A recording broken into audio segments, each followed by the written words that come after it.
entrando ya en etapas decisivas, porque el trabajo de la comisión experta es bien acotado, así que tienen que entregarle la posta al Consejo Constitucional. Vamos a cambiar de materia. Saludamos a esta hora de la mañana al presidente de la Asociación de Exportadores y Manufacturas, ASEXMA, Roberto Fantuzzi. Roberto, ¿cómo le va? Muy buenos días, gracias por estar con nosotros. Muy buenos días, mil gracias por la invitación. No, gracias a usted por respondernos a esta hora de la mañana. Queríamos conversar con... Es muy temprano para un empresario. No. Pero para algunos sí es temprano, para otros no. O sea, puede que hay empresarios que no se levanten tan temprano. Conozco algunos. No, pero conozco algunos que se levantan muy, muy temprano. Muy temprano. Sí, Roberto, queríamos conversar con usted a propósito... Sí, queríamos conversar con usted a propósito de la ya aprobación de esta ley que reduce la jornada laboral a 40 horas semanales. En primer lugar, le quería preguntar su opinión en general respecto de lo que es esta norma y cómo finalmente quedó redactada. Mira, para mi opinión muy personal, efectivamente nos habíamos quedado pegados un poquito en el pasado en este aspecto. Date cuenta, Henry Ford en el 1926, porque me llegó el documento ayer, 1926 ya decretó 40 horas y todos conocen a Henry Ford que se agarraba a lazo con los dirigentes sindicales. O sea que, y la OIT tiene desde 1936 la sugerencia que las empresas trabajen 40 horas. Efectivamente, los espacios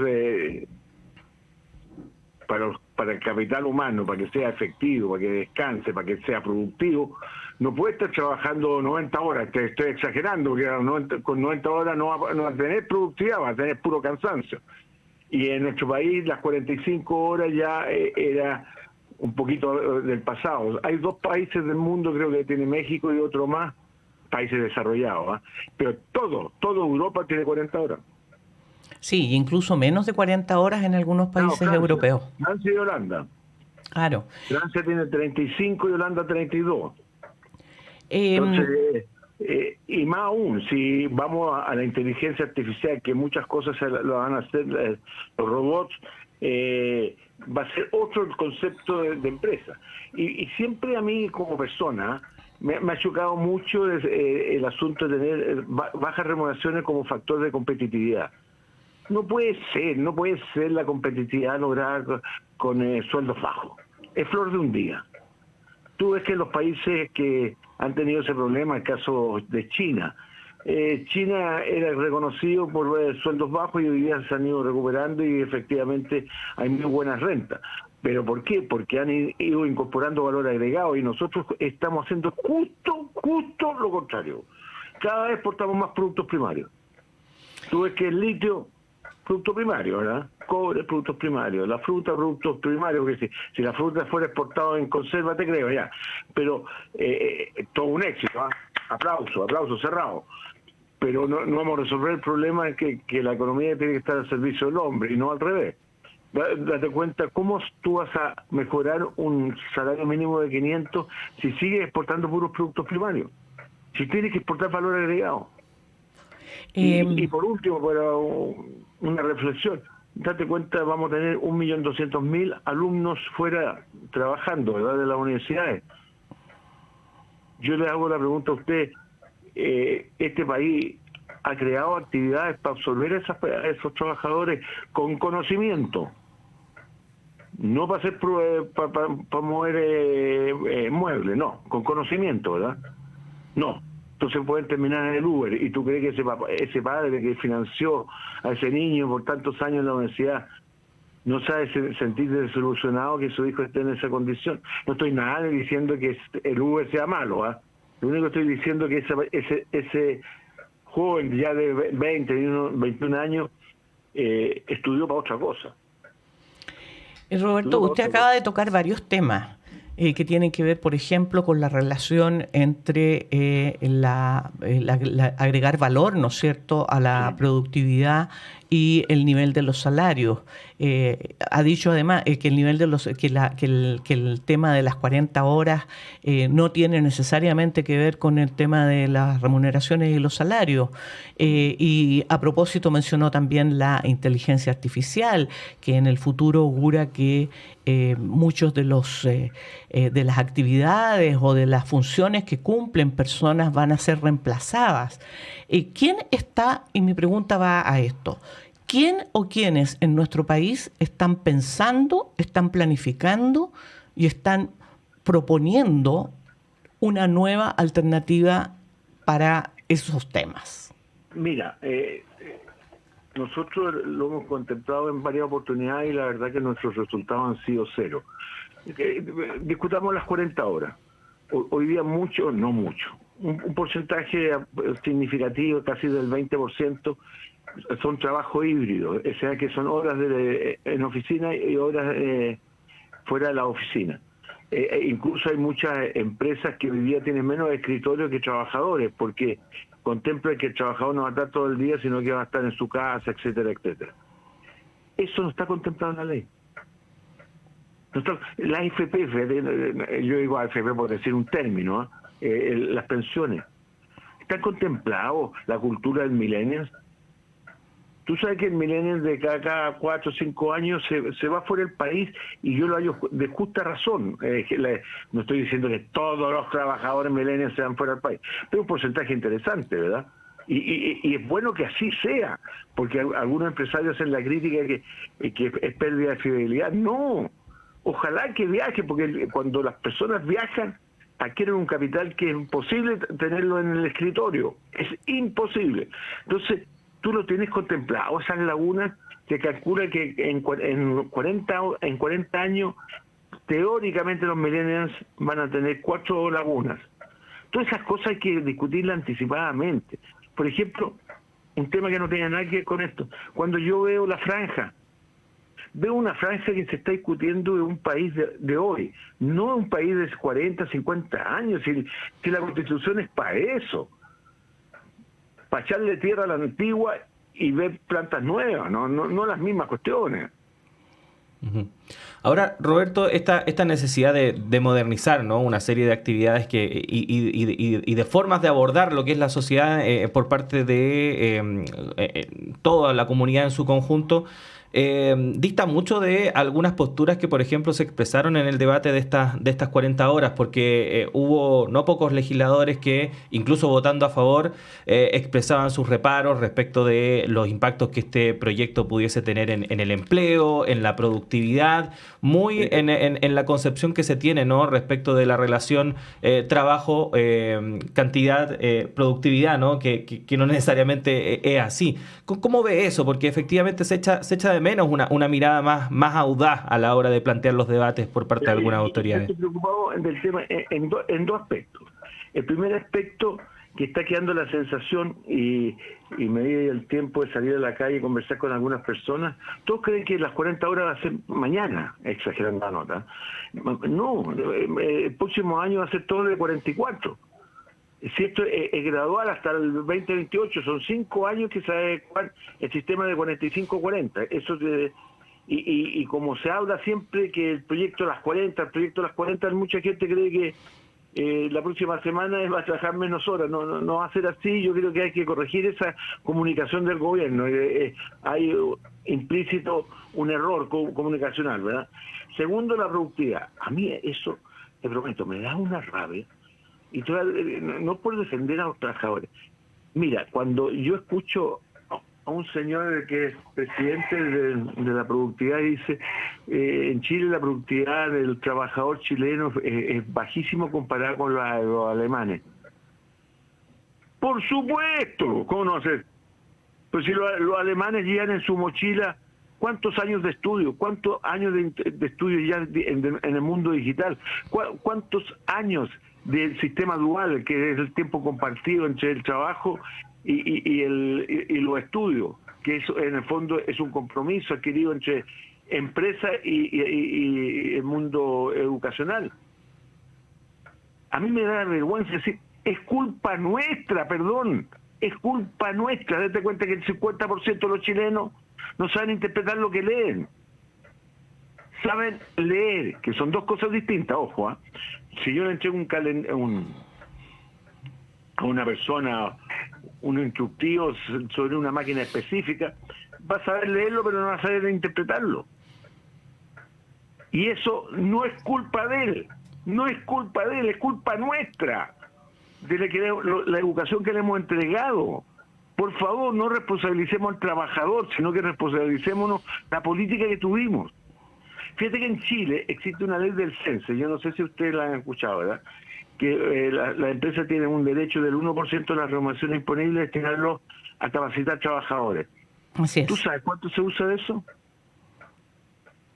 El 30%, es una vergüenza, es una plata que te regala, porque hablan de franquicia tributaria, mal definido, es un subsidio del Estado. Te regala la plata para capacitar a tus trabajadores y tú no lo usas. Esto equivale que si yo tuviese 10 hijos y el Estado me regalase la educación de mis 10 hijos, yo dejo analfabeto 7. Y que para algunos empresarios el tiempo de capacitación es tiempo perdido, Roberto.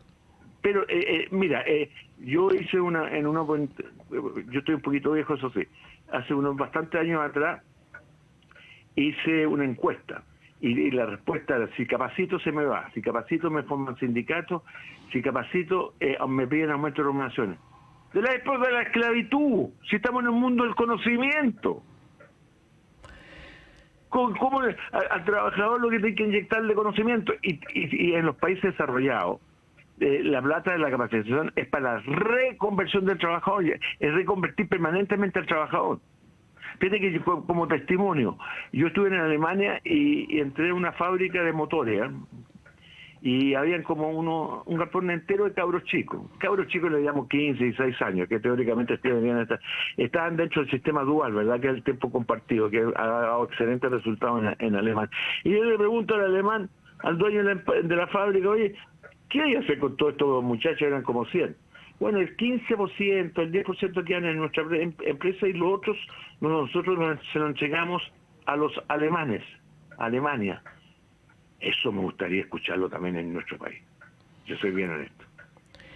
Roberto, ¿cuál es entonces el punto de fondo? Porque da la sensación, yo recuerdo haber leído hace un par de años atrás una entrevista de un analista, no recuerdo si era alemán o estadounidense, que decía que el empresariado chileno se había quedado un poco pegado en el siglo XIX y que lo que había que modificar era la mentalidad del empresariado justamente para aumentar la productividad, para modernizar los sistemas de producción, etcétera.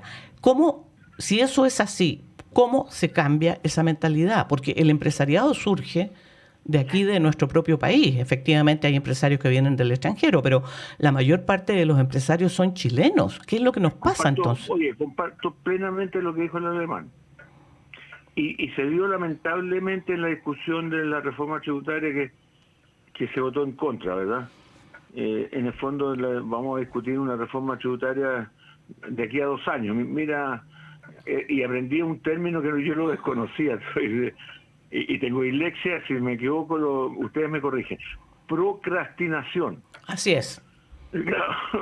Y es un libro que dice: Chile campeón de sacar la vuelta. Efectivo, de postergar. De postergar hasta que revienta el sistema. Y lo voy a poner como un caso personal mío, que yo tengo hoy día cáncer.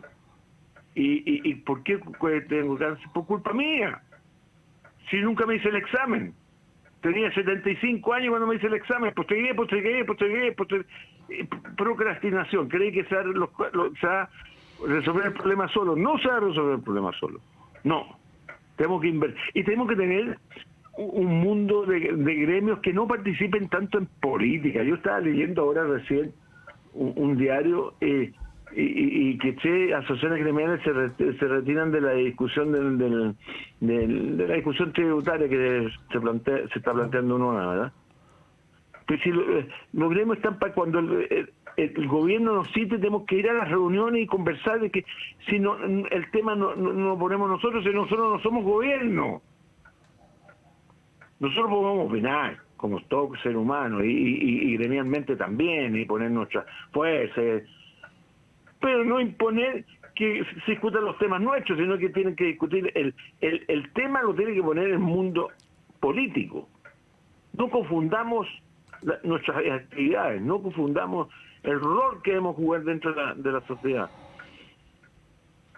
Roberto, otro de los aspectos que ha generado preocupación, sobre todo en el mundo sindical, a propósito de la aprobación de esta ley 40 horas, es que el espíritu de la ley habla que esta reducción de la jornada laboral se debe alcanzar mediante un acuerdo entre el trabajador y el empleador. Pero dadas las características que tiene el sistema laboral en nuestro país, se producen algunas asimetrías donde lamentablemente en la mayoría de los casos el empleador está en una posición de privilegio respecto de el trabajador. Es muy baja la tasa de sindicalización e incluso en aquellas empresas donde hay sindicatos no tienen las herramientas necesarias como para poder negociar de mano a mano. ¿Cómo ve ese tema también, Roberto?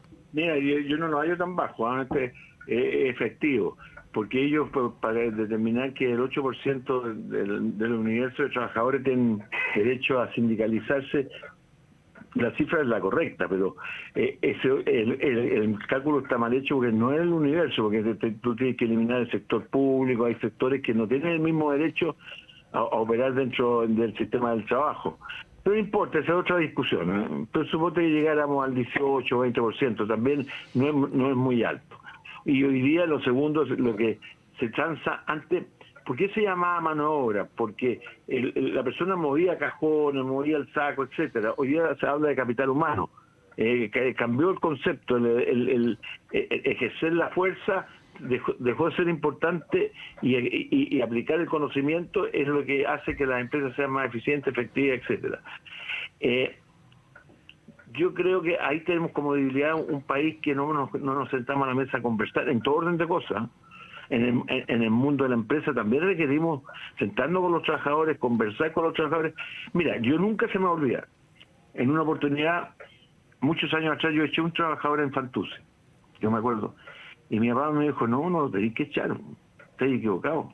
Tenéis que ponerlo en el lugar donde él produzca más. Y tenía toda la razón, yo tengo un viejo que teóricamente nunca estudió nada. Es como si tú me pones a correr. Claro, voy a producir de poco, pero si me pones en un escritorio puedo producir más. Tú a los trabajadores tienes que ponerlos en el lugar adecuado. Mira, también pasa en la discusión que se tiene con el mundo.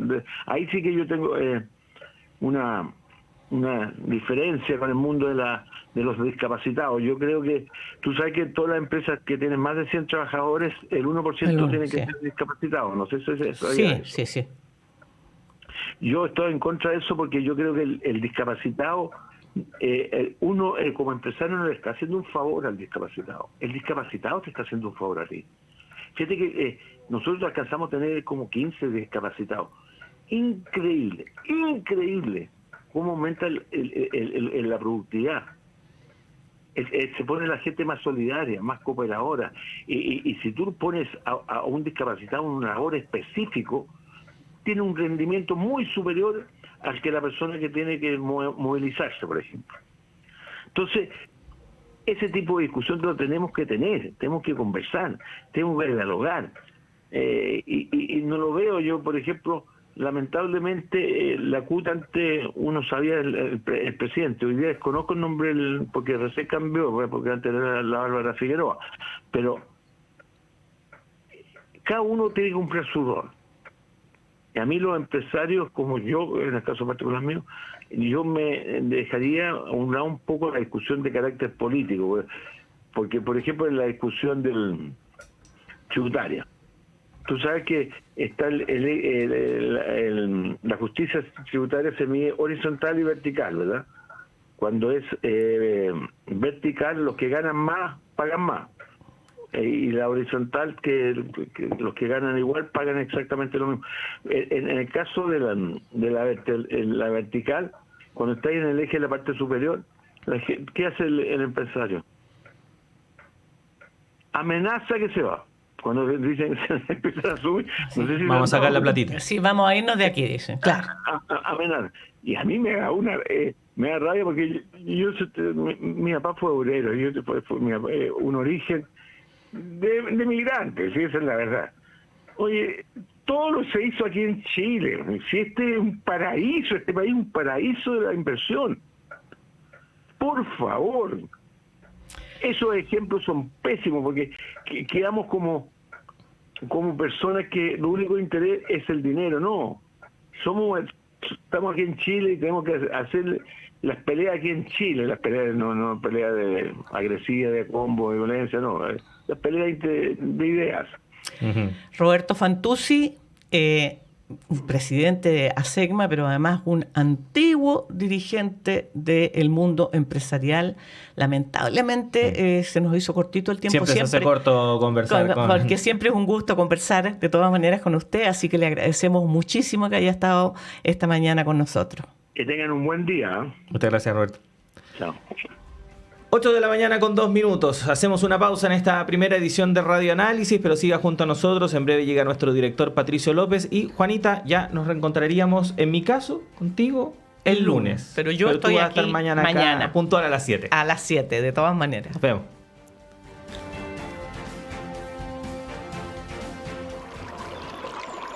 Aguas Trayén o